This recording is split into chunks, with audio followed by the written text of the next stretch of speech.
Welcome back everyone. Today we're going to be reviewing the laning phase of Yuxin, the rank 1 player in North America at the moment.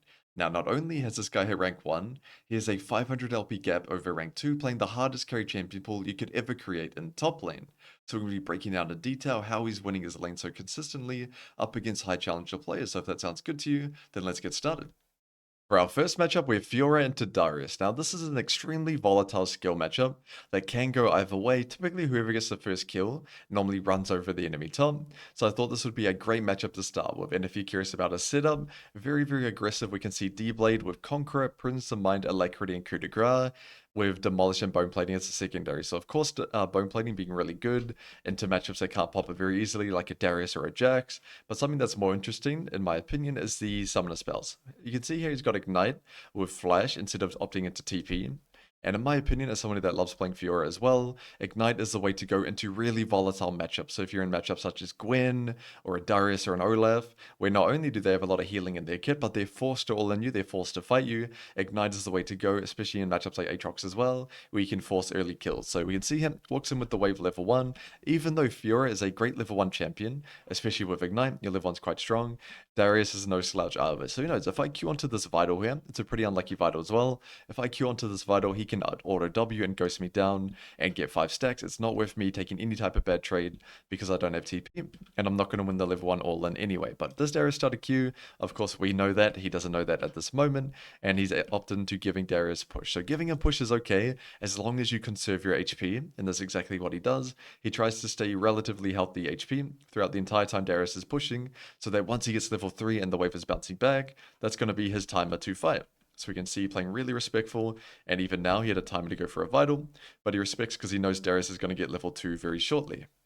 So we'll speed up a little bit, we can see just lasting minions as low HP as he can.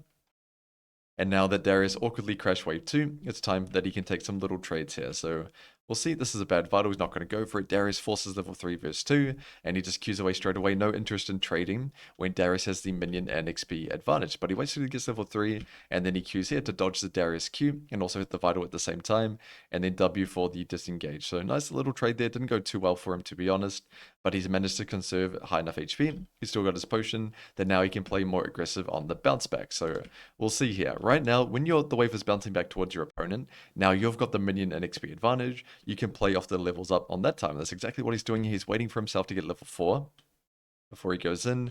Of course, Darius, if he gives him a free Vital, he's going to take it, Q the Vital, click backwards, but he's not willing to go for an all-in just yet. So Darius wasted Q, so we see shortly, he's forcing level 4. He's one creep off 4, he goes, Darius did telegraph this W, but you can see instantly, gets level 4, QW slides, parry slides behind him to get the Vital at the same time, and now, something that I would say I learned the most from watching him play Fiora in lane, is the way he holds onto his E, where it can be really tempting on Fiora to do the classic Q auto E combo as soon as you can, and in your head maybe you get a second E up, stuff like that. But in the early game, you're not going to get a second E, and holding on to it till you have full Conqueror for the enhanced damage and the crit at the end is going to be the most amount of damage. But also, if you're already in range to hit your opponent, you don't want to waste a slow straight away. So he uses the parry slow, he milks it out. Darius is still slowed by the parry here.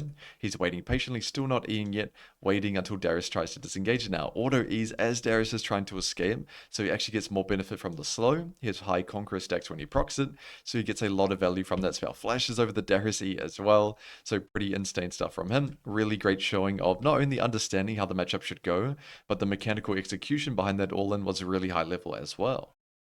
So after the kill, just planning on crashing this wave and basing, and if you're curious about his itemization, very standard, just building into Ravenous Hydra, went into the Cauliflower Hammer first. It was just the most expensive thing he could afford.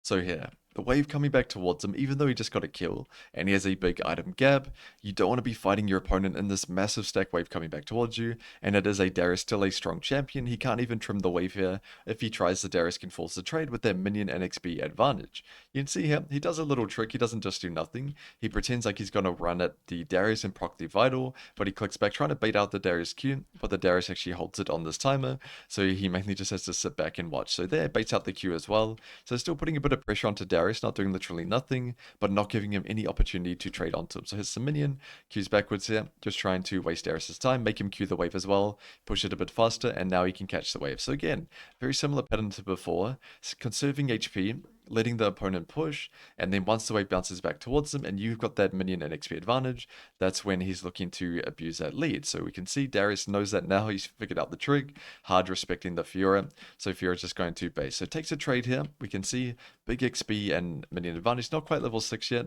but it doesn't matter, he's got the creeps on his side. Darius wasted Q as well, so now he can Q in. So Q in, W straight away to W the Darius W. You can see he's not trying to W the Darius E. It's really hard to W Darius E from melee range, very difficult, so just more consistent is to W the Darius W, so that you get consistent value from your spell. So he hooks him in here, but he's still slowed from the W, attack speed still slowed, so he can't really do much off of that W, so he's able to get a pretty good trade, and holds his E again till the very end until Darius tries to disengage, so he's able to force a pretty good trade. So crashes the wave after that. You can see it really slowly building this big stack cannon. Fiora, of course, no wave clear until Tiamat, so you have to be really good at slow pushing and hard pushing your wave. So exactly what he does here, crashes his double stack cannon wave under tower, and he goes to eat fruit, and he's planning to kill the Darius on the bounce back. So I'll put onto his vision now, what he sees from his point of view. Got a bit of a jump scare from the Soraka, but pretty good reaction time, to be honest, to parry that random Soraka spell out of nowhere. And now he's playing around the grubs, so he sees him rotating down. The enemy support is here first, enemy jungle 6, so he has no interest in fighting this. Jumps the wall, plays really selfish. You gotta play selfish on these champions, these high volatility champions in solo queue, really greedy picks. You need to be able to play selfish. He's completely abandoned his Viego there, knows it's a lost fight, and now he's going to be playing for his individual lead instead. So now he had to take a bit of damage from the grubs and the Soraka, so he has to play it smart, gets to level 7 by trimming and goes in straight away. Abuses level 7, Qs in straight away, Ws the auto W, pops ulti, we can see here, tries to click down actually and avoid the E, so pretty good try by him. And he's able to go 1 vital here, 2, 3, 4. So really fast proccing of 4 vitals. And even though he tanks a Darius Q, he's able to pick up the kill in the end. So I'll play back on normal speed. You can see they played out the grub fight. It didn't work out so well. He completely abandoned the jungler because he knows it's bad for him. But he's still got really good vision down here. He sees the Skana. He knows he can take a trade on this timer. Waits patiently for his level 7. Walks up and trims it. But the second he gets level 7, you can see off this minion, goes in right away. Now, most likely he wanted to get this vital. Actually went in after he tried to punish the cannon. He's guarding the cannon minion here. If you go for this cannon, I'm going to queue the vital. So good positioning by him. But unfortunately, Darius did kind of mind game and pretend to go for the cannon, click back. So he's unable to get the vital, but it doesn't matter. He's level 7 versus 6. Got that item advantage from the early game. And he's able to play out this trade quite nicely. So I'd say really impressive the way he's not only taking these trades and executing them mechanically, but he's playing these trades with a lot of intention. You can see he's only taking trades at the right time, when the wave is bouncing back or he's got some sort of advantage that's going to make him win the trade. He's not just purely flipping it level 1 versus Darius. Like, yeah, maybe if the Darius screws up level 1, you can win a trade or get away with it. But versus a good Darius player, if you queue onto them, they're going to go straight away and ghost you down. Happened to me too many times in Korea, learned the hard way. So he doesn't want to get punished by that. He's letting the Darius crash big waves every time. But then once the wave is bouncing back and he's got the minion and XP lead, he's not giving Darius any room to breathe. For our next matchup, we have Yone versus Tryndamere. Now, this is actually TF Blade playing the Tryndamere, so we're definitely in for a banger. Current rank 1 player versus a previous season rank 1, so it should be a treat to watch. Now, if you're curious about his setup, we have Lethal Temper with Absorb Life, Alacrity and Cutdown, and Bone Plating and Overgrowth. Now, the more interesting thing yet again is his summoner spell choice, Exhaust with Flash. So he's definitely not afraid to take off Teleport for the sake of being able to win the 1v1 up against his lane opponent. Now, if you're curious about the Exhaust, it's really good into certain champions. I'll say the big 3 would be Tryndamere, Kennen, and Riven, with Tryndamere being the most important one, as you can use Exhaust to kite him out during his ulti and space him out so that you're not just going to get your head beat down during that duration. Now, in terms of how he played the early lane, we can see he's playing for Pry. He's trying to slowly build his wave. So he's going to take 100 to 0 trades along the journey, where there we see a Q, we see a Q3 auto. He doesn't want to take too much damage. He's mainly playing for the early wave control in this matchup, so he doesn't want to make it too volatile and risk ruining his wave.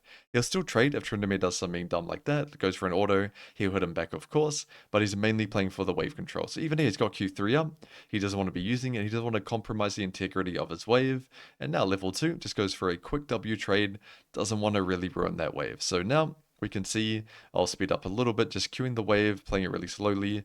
Even now doesn't Q3, doesn't want to mess with the wave, but as soon as wave 3 arrives, you can see, after he punishes TF Blade going for this minion, he decides, now I need to crash this wave. So hard shoves this wave as fast as he can, dumps everything into it, and then goes for a proxy. Now, something that's quite unique for proxying on Yone is the gold threshold. So for those of you who aren't that familiar with proxying, normally if you proxy wave 4, you'll have around 600 gold, give or take. So if you're playing a champion like Jax or a champion like Renekton or something like that, normally you're still just buying a longsword or a refillable. It doesn't really change that, longsword and refill, having an extra 100 gold.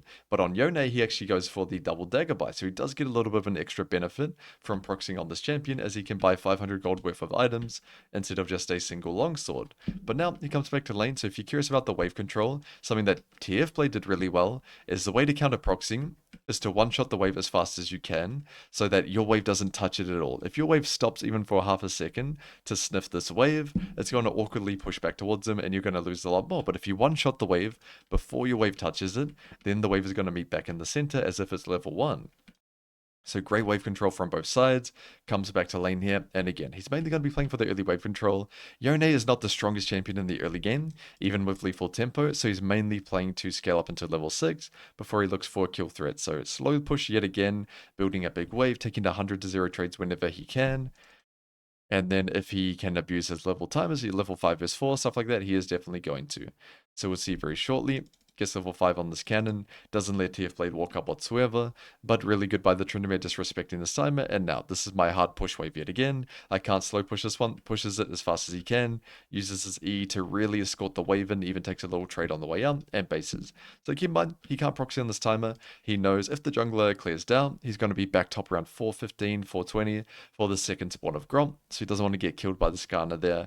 And again, if you check his buy, another set of double daggers, so not a big fan of the Berserker Greaves, it seems prefers to go 4 daggers for maximum DPS. So we'll see now. Comes back, gets back to lane, has that item advantage from having that recall, and he uses it very well. So goes for the EQ3 here, misses it onto the trend, but still able to get a relatively decent trade, abusing that bone plating. So he's waiting for level 6 here, playing it quite slowly, but he's going to be looking to punish this cannon, goes for a W auto onto the cannon, misses Q3 yet again, good spacing by Tryndamere, but again, he's letting the wave come in, looking to punish him, just chip away at him, nice 100-0 trades, before he goes for a long one. But here, we can see, Tryndamere oversteps, he pops ulti straight away. So really interesting, he led with ulti to guarantee it from melee range, and then Q3's backwards to kite out the Tryndamere ulti. So we played a little bit back yet again. The wave is coming back. Tryndamere is really desperate to crash this wave and get a base fight of its own, but he just pops ulti onto him straight up. I don't really see Yones do that often. I'd say a lot of them rely on or wait for Q3 to hit, chain it with ulti, things of that nature, but he just commits it straight away to burst him down and make him feel pressure to use his ulti. So ulti's onto him and Q's away is a lot easier, because if you Q onto Tryndamere and he's inside you, of course you can't ulti away, so it does it the opposite order, and now he's able to kite out the Tryndamere ulti quite nicely and even bait it down himself. So here we can see, start stacking Q again on the wave and dashes in as soon as the Tryndamere ulti is about to expire. He goes onto him, goes for the Q, pops exhaust so that he's slowed down and can create space, flashes onto him, autos, and then Q3s. So able to pick up a really nice kill. We'll play it back yet again. We can see burns ulti and Q3s out, instantly disengages the Tryndamere ulti, doesn't waste any time taking damage from him, and then re-engages onto him when his ulti is about to expire, pops exhaust to slow him down. Even now he's got Q3 up, he doesn't flash Q3, flash auto, holds Q3, waits to see where Tryndamere flashes, and he's able to pick up a really nice solo kill up against TF Blade. Moving on to our next matchup with Fiora versus Olaf. Now, as these guys try to chase him down, try to kill him before the lane even starts, we'll take a look at his runes, very similar to before. And you might be curious why he took bone plating versus Olaf when Olaf can pop it with Q, but as long as you use bone plating with intention and fight off that cooldown, you can still get a lot of value from this rune, and it's so strong in an all-in. And something I'm a little bit more interested in is he actually opted into TP over Ignite at this matchup, even though Fiora versus Olaf is also very volatile. And in my opinion, the reasoning he would do so is because Fiora vs Olaf is a lot easier than Fiora vs Darius. It's more Fiora favored, so he doesn't really need that extra combat power to beat this Olaf in lane, and he outscales him inside anyway. So we can see here, walks back to lane, they're both half HP from the level 1 fight. He's going to be playing for push. Fiora wants to be taking nice short trades in this lane and kind of whittling down the Olaf's HP, and then looking to all in him at a later point. So that's exactly what he's going to do, but you can see very consistent to the previous game where he played Yone, really nice wave control, building wave 1 and 2 together very slowly, and then looking to crash wave 3 on the enemy tower and secure himself a recall. So Olaf respecting, doesn't want to get parry slid on and take a bad trade, but now wave 3 has arrived, I need to get it in as fast as I can. You can see the urgency when wave 3 arrives, how fast he tries to get it in, and cleanly crashes the wave. You want all the minions to hit the tower. If the wave even hits this wave a little bit, you can miss quite a few minions, and it can just mess with the wave control a little bit. So we can see great 3-wave crash, bases for longsword and potion, come straight back to lane and looking to punish Olaf on the bounce back. However, Olaf is a pretty strong champion, especially around level 4, so he does have to be quite careful, just looking to catch as much CS as he can and trying to get level 4 on his own. But the way he guaranteed an advantage on this bounce back was really impressive to me. So here we can see the melee minions have crashed under tower, but the ranged minions have not. So Olaf's wave control was not as good in this game as Yuxin's was. You can see he didn't cleanly crash his hard push wave. So now he's in a position where his wave is awkwardly stuck under tower and really hard for him to get it in. So he's trying his best to get the wave in, bashing it down as much as he can, life stealing off the wave as well, but Yuxin's going to make it extremely hard for him. So we'll see here, tries to go for that vital, a little bit unlucky, misses it, but he's able to go for a trade here. Even though there's a big wave in his face, he knows the trade can't go for too long as the tower is right behind him. So he's able to just staunch him a little bit and keep the casters from crashing. Even now Olaf really wants the base, but he just can't get this wave in. So Fiora's trying to make it as difficult as possible for him, making it really tricky. And then we can see Olaf's looking to force the wave in so he can finally get a recall, but he's not going to make it that easy. Paul goes for the trade now, Q's onto him. If he had that vital, he most likely would have gone for an all-in, but because he missed it, he's going to keep the casters here, stop them from crashing cleanly under tower, and make it very awkward for Olaf and make it difficult for him to base. Now, Olaf should base here. If you're the Olaf in this situation, you should recall. This guy was a little bit greedy, but Yuxin made it really hard for him, made him felt really pressured to stay as he kept the wave here, and he even watered the bush trying to stop his recall if he saw him in there. So now it goes on for the trade. Olaf walks up, the wave is now bouncing back towards him. He's finally got pretty even minion wave, but the little bit of an XP advantage, so he's going to be looking to fight on this timer. So Q's onto the vital, walks behind him, auto, we can see holding his E yet again, mainly playing to dodge the Olaf Q, and he successfully does so.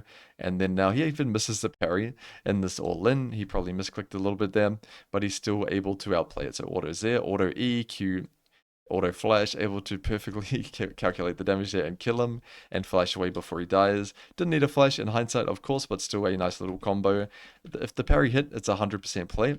Of course, missing the parry made it a bit risky, but I really like what he did with the wave. He made it as painful as possible for Olaf to crash. You can see when Olaf was over-respecting, a big mistake on his part, Yuxin was able to cleanly crash wave 3 under his tower, and the wave came back to him very nicely. But when the reverse happened, when Olaf tried to crash, Fiora made it as painful as possible for him. He challenged him every step of the way. He tried to block the casters and made Olaf feel really pressured to stay and try to force that wave in, and that allowed him to solo kill Olaf with his item advantage in this matchup where even though Fiora favored, it's not to the point where you can just easily kill them. If Olaf crashed this wave, it would have bounced back. Olaf would have got level 6 for free, but he's able to make it really painful for him and stop him getting any free advantage in this lane. For our final matchup, we have Yone versus Kale, and I know that doesn't really sound like the most exciting matchup around, but he still showcased a really good understanding of how to gain himself a guaranteed advantage in this matchup, with a lot of champ mastery showcased along the way. So we can see here, as by his runes, very similar to before, Lethal Tempo with Absorb Life, Alacrity, and Last Stand, with Second Wind and Overgrowth. So we finally caught him in a game where he doesn't have Bone Plating. Of course, versus Kale, really hard to use Bone Plating consistently without it just popping it with Q or E. So now in this early lane, even though Kale is Kale, she's quite weak early game. With Lethal Tempo, she does have a lot of fighting power, so he's mainly playing for the early wave control. So playing for push, abusing his low cooldown AoE abilities, but doesn't want to be pushing too fast. Even there, he's trying not to spam Qs on the wave too much, try not to hit the wave with his Q3, the whole thing, just so he can slowly build wave 1 and 2 together, so that when wave 3 arrives, he can look for a punish. Now, to give Kale some credit, she did space a lot of Qs in this matchup, Q3s and just normal Qs. You can see it, and it does make it quite hard for Yone to crash, but his main priority is the wave, so he just hard pushes this wave in, and it wasn't the cleanest crash he got all day. You can see the minions took a little bit of damage, but it's still a really good crash. crash barely anything, and he actually opts to stay here because his jungler is on his side. Nidalee actually cleared up here, so he's got an opportunity where we win 2v2, we can kill 2v1. This is what I mean by creating the guaranteed advantage. Took a lot of volatile trades early while crashing wave 3 cleanly, not giving KO any opportunity to block the wave or anything like that. So now KO's in a position where she requires her jungle to help, but Nidalee has the favor over Jarvan, of course, in the jungle matchup, and he's got the favor over top. So there's not really much KO can do in this scenario. So he's created a situation right now where he has a guaranteed advantage. Either KO's going to die to a gank, or she's going to respect so much that she bleeds out a full cannon wave anyway. So really good game plan in this game. And of course, KO does not ward and does not respect, so she just gets killed. But either way, it was a guaranteed advantage. So now, one thing I really liked, what he did from the time they got their kill, pretty much instantly recalled because he knows KO's going to die and respawn and TP back with full HP and item advantage. I don't want to give her any opportunity to crash this wave. If Yone stayed here, KO would be strong enough to crash this wave, let the wave come back towards it, and she'd be able to get level 6 relatively unscathed. I guess she's a little bit scathed, but she wouldn't be too bad if she was able to crash this wave. So he bases, he TPs back, grabs recurve and an extra dagger on top of it, and he's looking to punish on his freeze here.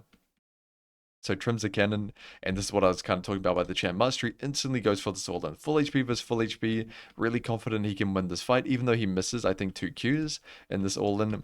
He knows his champion with the item advantage is just so much stronger than KO on this timer, so he felt really confident for this all-in. So not only was his game plan structured in a way where he got a guaranteed advantage, because he knew his jungle was clearing up, but he also knew if I base and TP back right now, I can fight Kale on this freeze, and again, there's nothing she can do. It's a guaranteed advantage. Either she respects and bleeds out CS, or she walks up and fights him, and he's able to secure himself a nice kill and completely explode the early game.